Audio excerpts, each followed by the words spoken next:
মানুষ সৃষ্টির সেরা জীব, কিন্তু মানুষের মতো এত ভয়ঙ্কর এবং নৃশংস জীব বোধহয় পৃথিবীতে আর দ্বিতীয়টি নেই। দর্শক, আমাদের আজকের এই এপিসোডে থাকছে প্রাচীন ইতিহাসের কয়েকটি ভয়ঙ্কর এবং নৃশংস মৃত্যুদণ্ডের পদ্ধতি, যা দেখে আপনার গা শিউরে উঠতে পারে।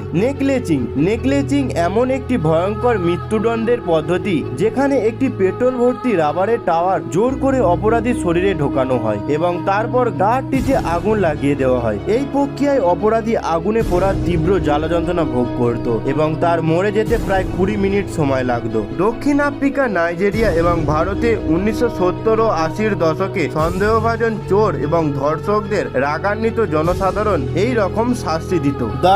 সর্বপ্রথম প্রাচীন গ্রিসে এই পদ্ধতি চালু হয়েছিল। সাধারণত একটি টেবিলের ওপর অপরাধীর হাত পা বেঁধে দেওয়া হতো একটি রোলারের সাথে। তারপর এক জল্লাদ রোলারটি ঘোরাতে শুরু করত। যত বেশি ঘোরাতো তত টানের সৃষ্টি হতো।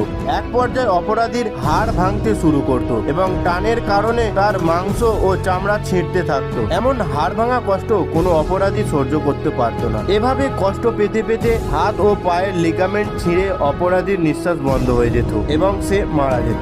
Rat in a bucket. অস্বস্তিকর পরিস্থিতির মধ্যে পড়লে ইঁদুরেরাও অস্থির ও হিংস্র হয়ে ওঠে। ইঁদুরের এই স্বভাবকে অস্ত্র বানিয়ে এমন যন্ত্র তৈরি করা হতো। জ্যান্ত ইঁদুরদের একটি বালতির মতো ঢুকিয়ে উল্টো করে রেখে দেওয়া হতো অপরাধীর পেটের ওপর। তারপর ধাতুর তৈরি বালতির ওপর রাখা হতো জ্বলন্ত গরম কয়লা, যার ফলে ধাতুর তৈরি বালতি গরম হয়ে যেত আর ইঁদুরগুলো প্রচন্ড গরম অনুভব করত। এই পরিস্থিতি থেকে বাঁচার জন্য অপরাধীর পেট ছিঁড়ে ইঁদুরগুলো তার দেহের ভেতরে প্রবেশ করে যেত আর দেহের ভেতরে থাকা নারী অঙ্গ প্রত্যঙ্গ গুলো লন্ডভন্ড করে ফেলতো। তাতেও যদি তার মৃত্যু না হতো, জ্বলন্ত কয়লা তার পেটের মধ্যে ঢুকিয়ে দেওয়া হতো, যার ফলে তার দেহের অংশ ঝলসে এক ভয়ঙ্কর মৃত্যু ঘটত। Head crusher. একটি মেশিনের মধ্যে অপরাধীর মাথা লোহার তৈরি টুপির মধ্যে আটকে দেওয়া হয়। তারপর ওপর থেকে স্ক্রু ঘুরিয়ে চাপ সৃষ্টি করা হয়। এক পর্যায়ে চাপের মাধ্যমে তার মাথাটিকে ফাটিয়ে ফেলা হয়। চাপের কারণে